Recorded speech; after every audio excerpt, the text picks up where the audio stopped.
Ladies and gentlemen, before anything else today, pause, take a deep breath. Let the stillness remind you God is near. He's not distant.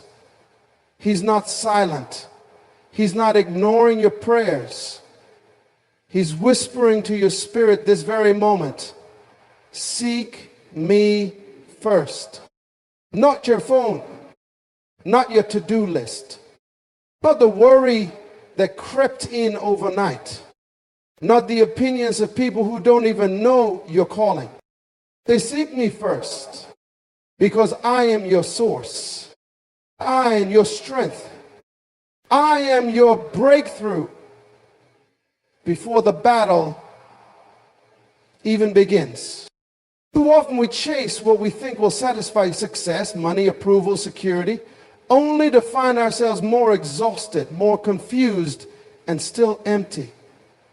But God is saying, if you chase me, I'll take care of everything else.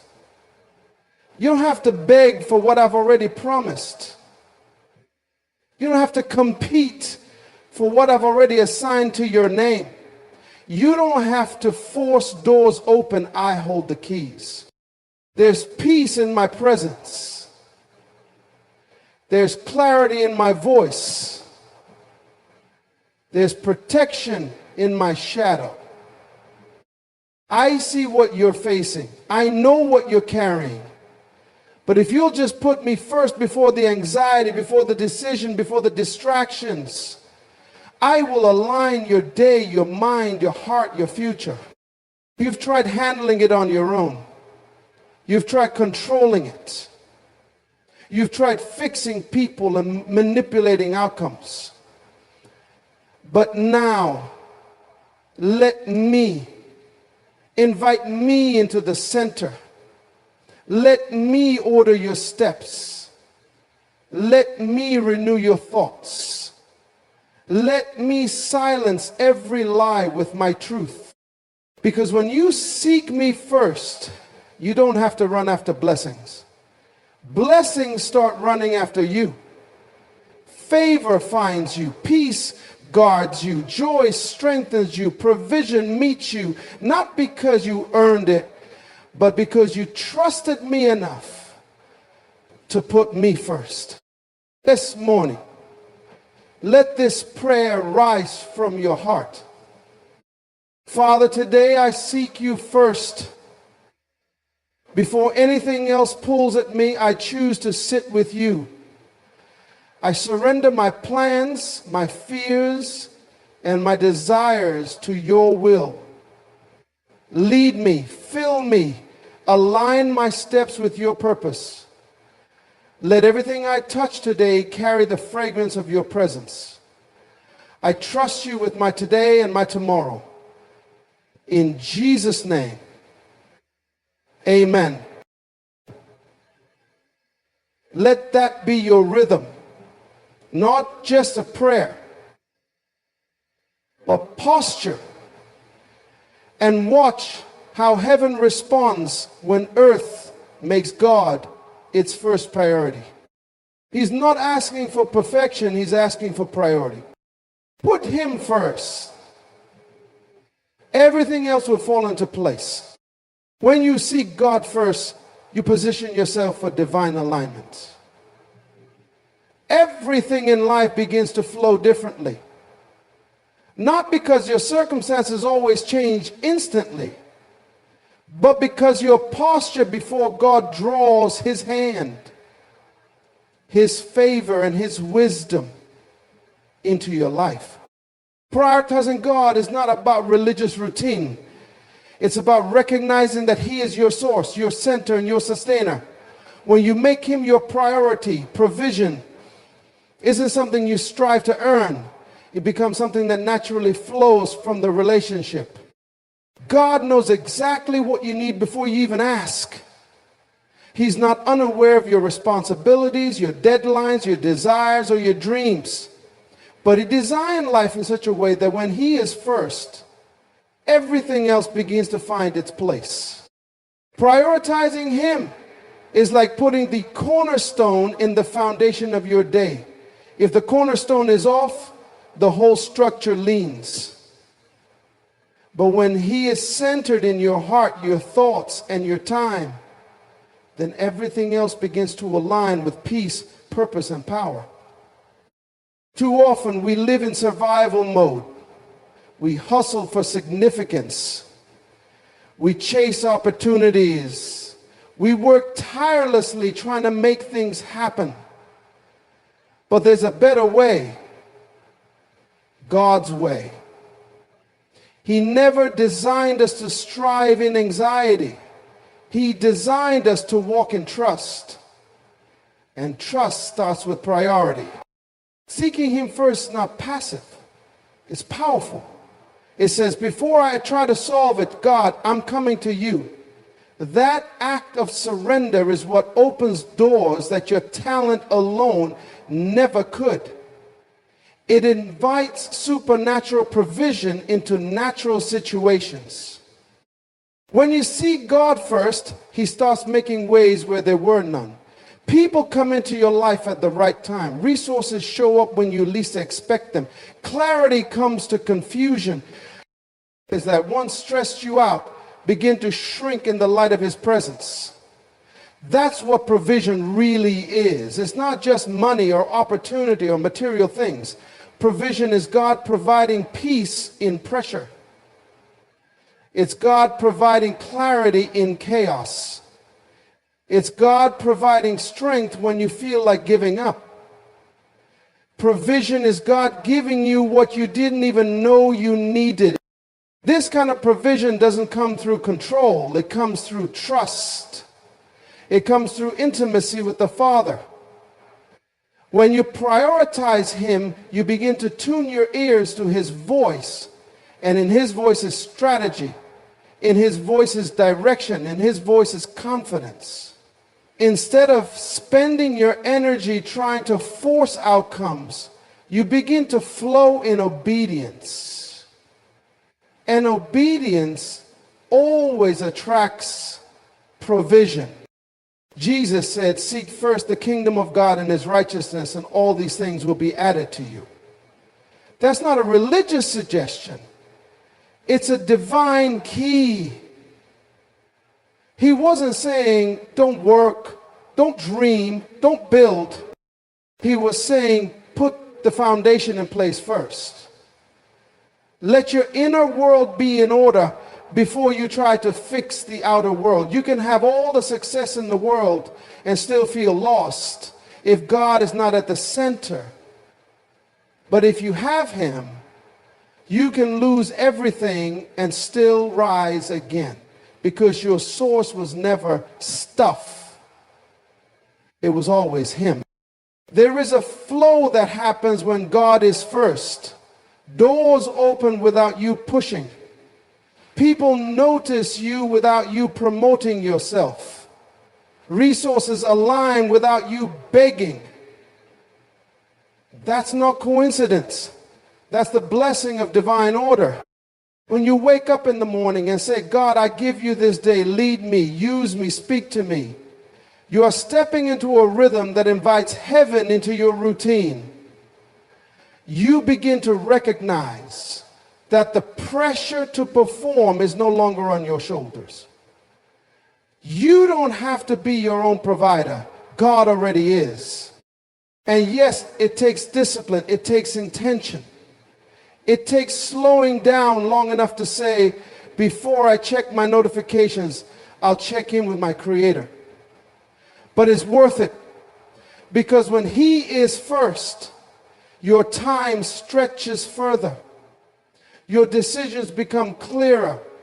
Your relationships become healthier. You stop wasting energy chasing what doesn't matter and start building what lasts.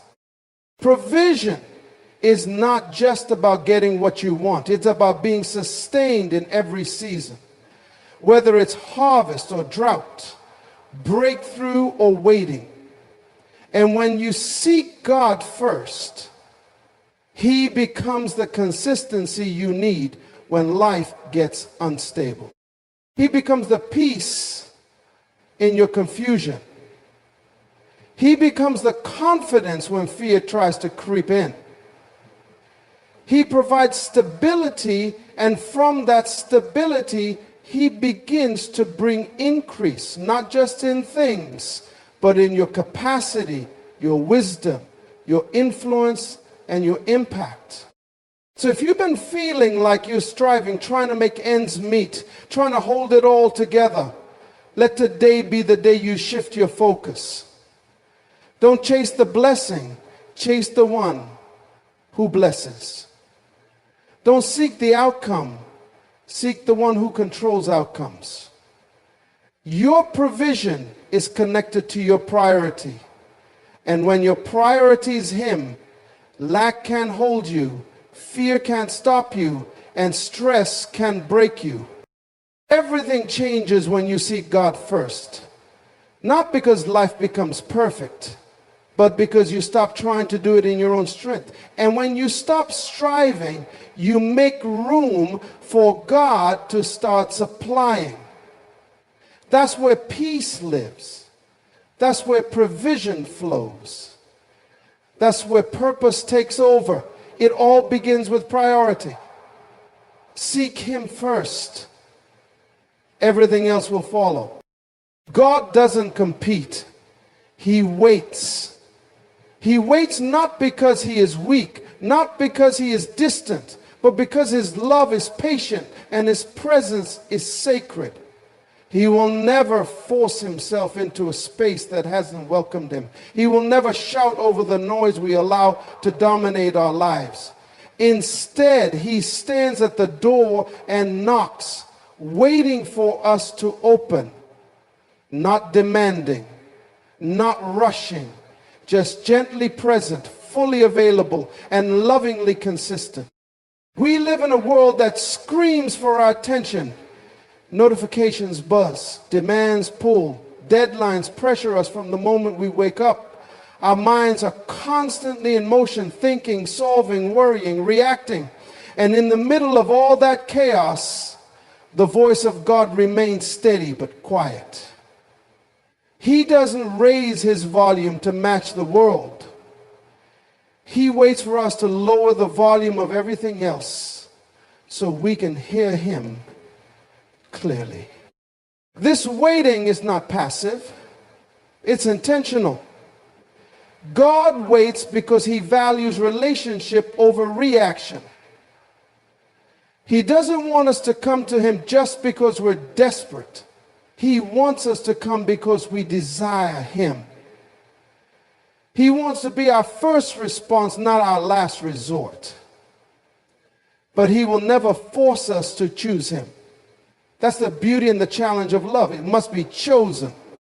There is something powerful about recognizing that God has already made the first move. He gave us breath. He gave us grace. He gave us His word. He gave us His Son. He gave us access to His presence. But now He waits. He waits for us to want Him more than we want the noise. He waits for us to seek His face, not just His hand. He waits for us to prioritize His voice above the opinions, expectations, and distractions that pull us in every direction. You can feel it in your spirit when the noise is taken over, when your peace begins to fade, when your thoughts are scattered, when the pressure begins to crush you. It's in those moments that God's still small voice is often the most needed and yet the most easily missed, because He won't compete with the chaos. He won't interrupt your scrolling. He won't fight for a moment of your already crowded schedule. He will simply wait. And the moment you turn your heart toward Him, He responds. He doesn't punish you for the silence. He doesn't condemn you for the delay. He welcomes you the moment you return. That's who He is. Faithful, gentle, merciful. But just because He waits doesn't mean we should delay. Every day we wait to prioritize Him, we rob ourselves of the peace, direction, and strength that only His presence can provide. You may think you're too busy, too tired, or too overwhelmed to make time for God, but the truth is, you can't afford not to. The moments you feel most stretched are the very moments you most need to pause and remember who holds your life in His hands. It's not your job that sustains you. It's not your talent that secures your future. It's not your network, your bank account, or your followers that define your worth. It's God. And He's waiting not to scold you, but to empower you. Not to slow you down, but to anchor you. We often expect God to show up with flashing lights and undeniable signs, but He rarely moves that way. He prefers the quiet spaces. He's in the morning stillness before the world wakes up. He's in the gentle conviction that nudges you to put your phone down and pick up His word. He's in the subtle reminder to pray when anxiety rises. He's in the subtle peace that sweeps over you when you pause to say, God, I need you right now. God waits in the quiet because He knows that's where intimacy is built. Anyone can hear Him in the storm, but it takes intentional stillness to hear Him in the whisper. And those who hear Him in the whisper walk with a confidence that cannot be shaken, because their strength doesn't come from noise, it comes from knowing. Knowing that they are loved, seen, led, and carried by the one who waits patiently every single day for them to return to the secret place. This is not about guilt. It's about invitation. God is not disappointed in you. He's waiting for you. Waiting for the moment when you realize that no amount of noise can fill the void only He can satisfy. He waits for you to realize that all the striving, all the rushing, all the worrying has done nothing but wear you down. And yet His arms remain open. His presence remains ready. His peace is one decision away. The power of God's presence isn't reserved for the perfect. It's available to the willing. And willingness begins with silence. It begins when you silence your ego, your fear, your distractions, and say, God, I'm here, speak, lead, fill me. And when you do, everything changes. Not because the world suddenly becomes quiet, but because you've learned to hear Him above the noise. He doesn't compete. He doesn't force. He simply waits. And the moment you turn, He meets you with more love, more grace, more clarity, and more peace than you ever thought possible. That is the strength of a God who waits. Peace is the proof of His presence. It's not a feeling that comes and goes with circumstances. It's a supernatural atmosphere that surrounds the life of someone who walks closely with God. When you truly encounter His presence, anxiety begins to lose its grip. Worry becomes small in comparison to His greatness. Doubt and fear begin to dissolve because peace steps in like a shield around your heart and mind. That's how you know He's near. Not because everything is perfect, but because in the middle of imperfection, your spirit is calm. So many people are chasing peace in all the wrong places. They think if they can just make more money, move to a new city, meet the right person, or get the promotion, then peace will follow. But peace is not the result of external change. It's the result of internal connection with the Prince of Peace. Peace is not found in perfect conditions. Peace is found in His presence. And His presence can meet you anywhere. In the boardroom, in the kitchen, in the hospital, or in the middle of your car on the way to work. When you begin your day with God, you invite that peace to lead the way. It doesn't mean problems won't arise, but it does mean they won't shake you the same way. You begin to respond instead of react. You speak with wisdom instead of frustration. You walk with confidence instead of panic. That's not a personality trait. That's the fruit of peace that comes from a heart rooted in God's presence. One of the greatest lies the enemy uses is convincing you that peace is out of reach until everything around you changes. But peace is not something you have to chase. It's a gift that's already been given. Jesus said, "My peace I give to you." Not the world's peace, not temporary comfort, not the absence of conflict, but his peace. A peace that surpasses understanding. A peace that covers you when everything around you says you should be falling apart. It's in the moments when you should be stressed, but instead you feel grounded. That's his peace. It's when you're walking through uncertainty, but your spirit still has rest. That's his peace. It's when you've lost something or someone important, and yet something deep within still says, God is with me. That's his peace. And this peace can't be manufactured. You can't fake it. It's not the same as pretending everything is okay. It's not denial. It's not avoidance. It's divine. It's real. And it only comes from time spent in his presence. That's why the more time you spend with God, the more resilient you become.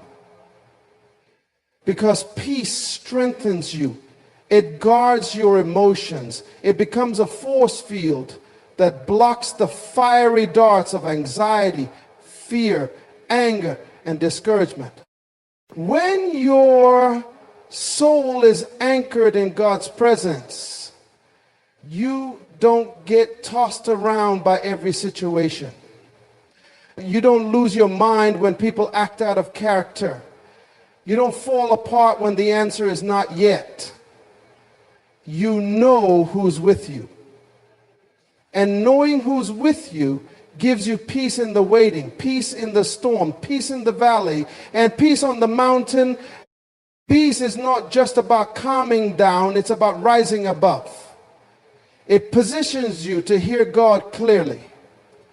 When your heart is filled with noise, you miss the whisper of the Holy Spirit. But when peace floods in, your spiritual ears open. You begin to discern what's real and what's a distraction. You stop reacting to every threat and start moving with purpose. You stop trying to defend yourself and start letting God fight for you. That's what peace does. It frees you from striving and teaches you how to walk in trust. Sometimes you'll walk into a place and people will feel the difference in you. They won't be able to explain it, but they'll feel peace coming off of you like a fragrance. That's because people who dwell in God's presence carry his nature. You don't have to announce it. You don't have to preach it. Peace speaks for itself. In a world filled with chaos, peace is your testimony. Even in prayer, peace is a sign that you've truly connected with God. It doesn't matter how long you pray. If you walk away still weighed down and overwhelmed, it's not about repetition, it's about surrender. Peace flows when you give God your burdens, when you trade your stress for his strength, when you stop trying to control the outcome and trust him with the process. Sometimes the greatest miracle isn't that the storm stopped, is that you stayed calm in it. That's the power of peace. That's the presence of God proving that he's closer than the chaos. And when you realize that, you stop looking for signs. You stop waiting for the perfect moment. You start realizing that peace is the signal He is here. When you prioritize His presence, peace becomes your normal. And that kind of peace cannot be bought, imitated, or broken. It anchors you, restores you, and empowers you to live above the storms of life. Peace doesn't mean the absence of problems. It means the presence of God is greater than the pressure of the problem. And that changes everything. Seeking God first is not something you do once in a while when life becomes too heavy or when you run out of options. It is not reserved for Sundays, emergencies, or moments of desperation. Seeking God first is a daily decision, a consistent lifestyle, a posture of the heart that says, God, you are my source today, just like you were yesterday, and just like you'll be tomorrow. It's a choice that must be made over and over, especially in a world full of distractions and demands that constantly compete for your attention. Every new day brings its own set of challenges, decisions, and responsibilities. The temptation is always to jump into the day, checking emails, responding to texts, getting the kids ready, meeting deadlines, or chasing goals. But when you wake up and go straight into the rush of life without God, you're entering into spiritual battle without your armor on. You're stepping into unknown territory without the map. You're drawing from your own strength, which will eventually run out. Seeking God first is like making a conscious decision to fill your spiritual tank before you take on the road ahead. It doesn't have to be dramatic. It doesn't require hours of prayer or perfect words. It could be 10 minutes of focused worship. It could be a whispered, God, lead me today before your feet hit the ground. It could be reading a verse and asking God to show you how to apply it. It could be quiet in your soul for a moment and listening. The point is not the length, it's the order. God desires to be first, not squeezed in, not remembered at the end of the day, not consulted only when things fall apart. He wants to be the first voice you hear, the first name you call, the first thought in your heart. This decision to seek Him daily creates a rhythm, and that rhythm produces fruit. It shifts your perspective. It sharpens your discernment. You begin to notice that your reactions change. You don't panic the way you used to. You don't speak as quickly in anger. You carry a peace that doesn't make sense. Why? Because you anchored your day in the one who never changes. When God is first, everything else starts to fall into its proper place. There will always be reasons not to. You'll feel too busy, too tired, too distracted, or even too discouraged. But that's exactly when you need Him the most. Seeking God isn't about how strong you feel. It's about how much you realize you need Him. And the truth is, every single day, whether it's obvious or not, you need Him. You need His guidance to navigate conversations. You need His wisdom to make decisions. You need His patience to deal with people. You need His strength to resist temptation. You need His presence to stay grounded in a world that constantly pulls you in different directions. Some days it will feel easy. Other days it will feel like a battle just to pause and be still. But every time you do, You are building something. You are cultivating intimacy. You are investing in a relationship that becomes your foundation. You are developing spiritual muscles that will carry you through every season, good or bad. And over time, what used to feel like discipline becomes desire. What started as a habit becomes hunger. You begin to crave his presence because you've tasted the difference it makes. Seeking God first daily is also a powerful declaration of trust. It says, God, I believe that time with you is more valuable than anything I could accomplish on my own today. It's an act of faith that says, I trust you to guide me better than I can guide myself. And God honors that. He responds to it. He speaks into the stillness. He provides clarity when you seek his counsel. He aligns your steps when you lean into his voice. You may not always feel a dramatic shift, but that doesn't mean something isn't changing. Seeds are being planted. Strength is being built.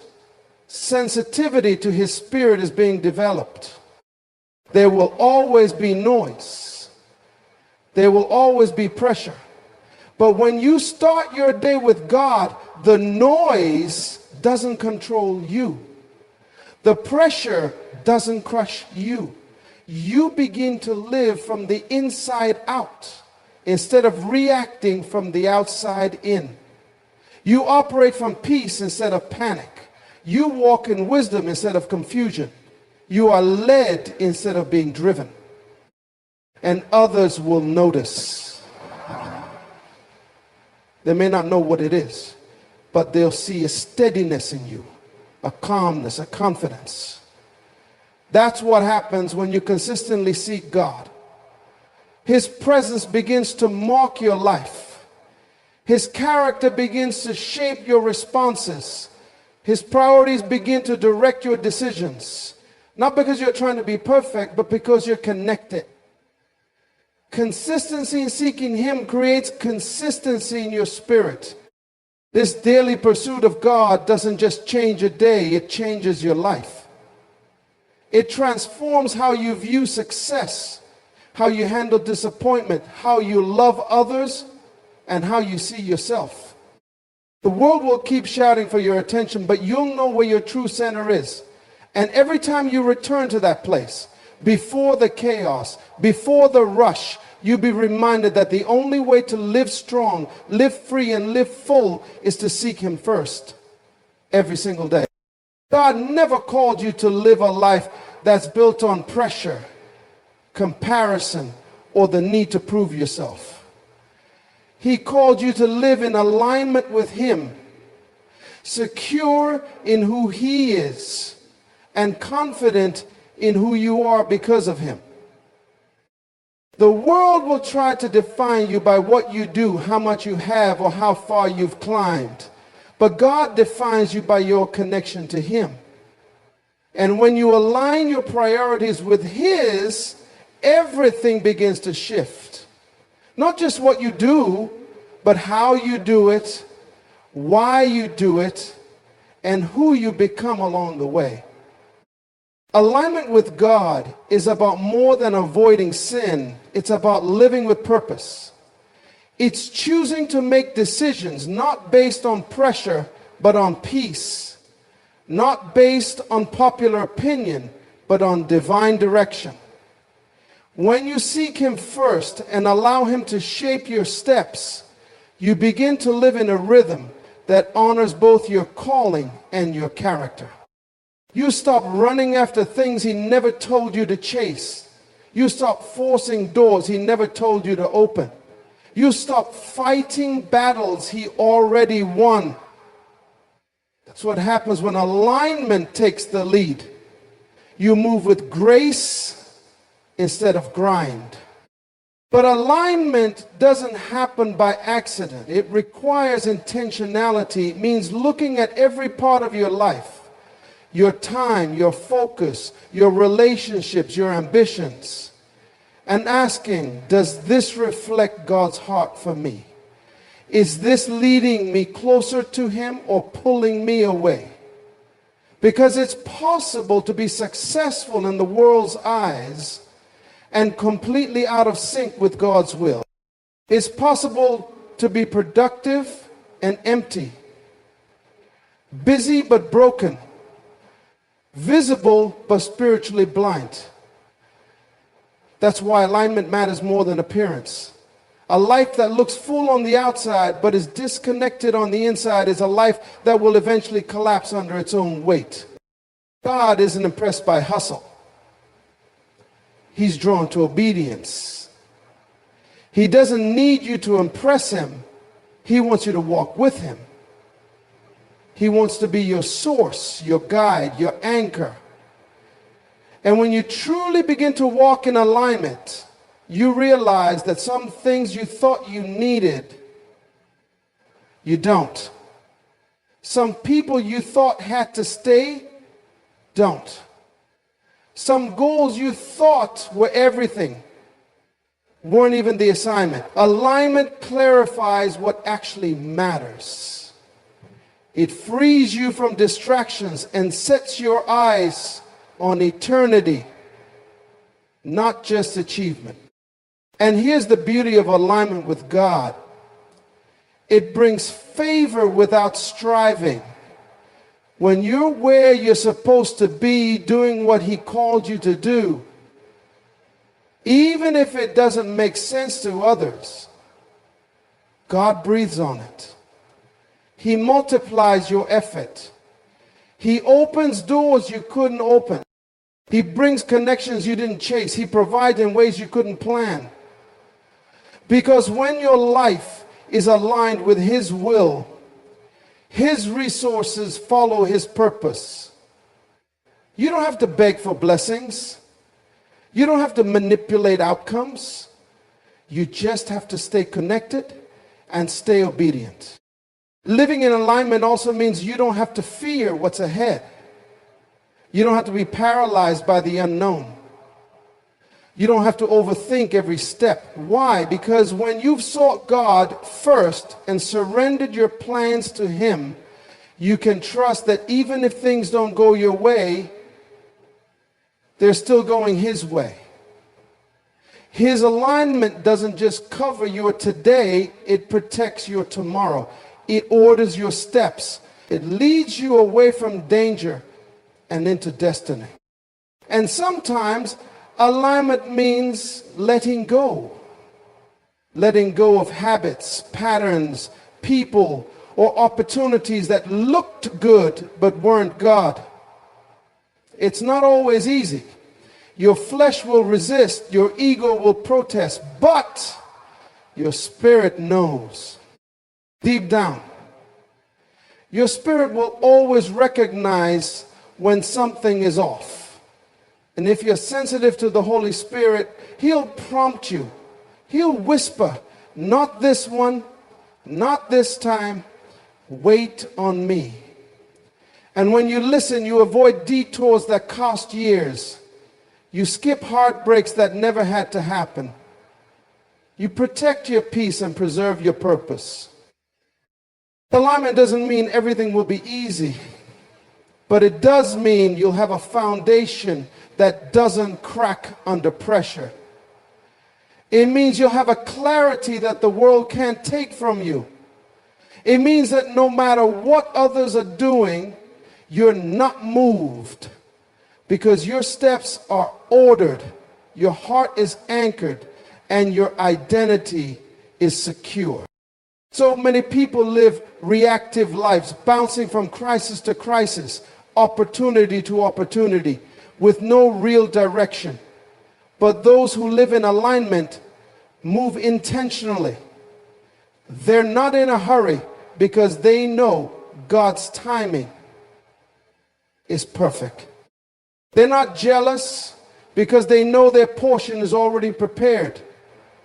They're not anxious because they know their source never runs dry. That kind of life isn't built in a day. It's built daily. Through surrender, through seeking, through staying close to the heart of God. When you choose alignment over achievement, you're not giving up success. You're redefining it. You're saying, God, I want what you want for me. No more, no less. That is the most powerful position you can live from. Because in that place, your soul is full, your steps are steady, and your life becomes a reflection of His glory, not just in what you do, but in who you are becoming every day. So today, make the decision to seek God first, not just as a morning routine, but as the foundation of your life. Let His presence guide your steps, His peace guard your heart, and His will align your path. When you put Him first, everything else begins to shift into divine order. Doors open, strength rises, clarity comes, and peace becomes your atmosphere. You were never meant to live in chaos, confusion, or constant striving. You were created to walk in communion with the one who holds all things together. Let this be the day you reset your focus, surrender your plans, and say with boldness, Lord, I seek you above all else. Because when you seek Him first, everything you need will follow. That's not just a promise. It's the unshakable truth of a life fully surrendered to God.